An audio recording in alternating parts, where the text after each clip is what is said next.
Сәлем, баршаңызға вот осындай макет жасадық. Тәуелсіздік күніне арнап қарапайым заттардан барлығы мынау мысалға А3-ден жасалған. Осындай кубик еттім, мынаны үлкен, мынаны кіші.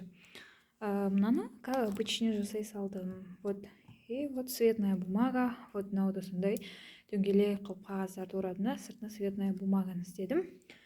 И мынау да осындай ақ түрі цветная бумаганы осылай істедім бұнда. Мынаны дөңгелек етіп алдым бірінші, мыналарды үшбұрыш қылдым, астын осылаймен жабыстырдым. Сосын мынаны былай кішкене қидым. Бәйтерек осындай ғой. Сосын бізде вот келісім шарт сарайы бар. Оны да осындай етіп жасадым. Осындай үшбұрыш жасадым да, бір-біріне жабыстырдым. И вот типа светильник.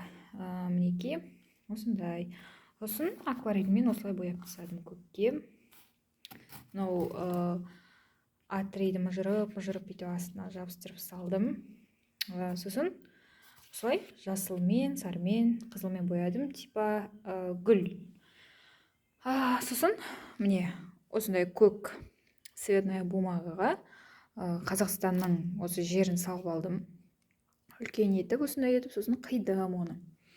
Қидым, сосын міне көріп тұрғандарыңыздай күн жабыстырдым, оның астына вот осындай типа кран жабыстырдым. Мінекей. Қатты онша емес, бірақ садиктегі балаға болады деп ойлаймын. Мінекей осындай етіп істедім. Істегенімді көрсеткен жоқпын, себебі көп уақыт кетті жасауға.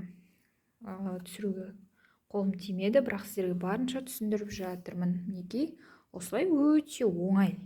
Бәйтеректе де осылай өте оңай жасай қоясыздар. Өте оңай. Астын мұжырып, мінекей осылай істедім.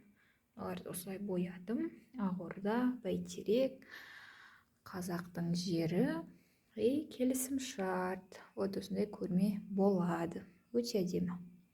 Сыртын мынандай картон қаптап қойдым. Әдемі болып тұрады қоршалып.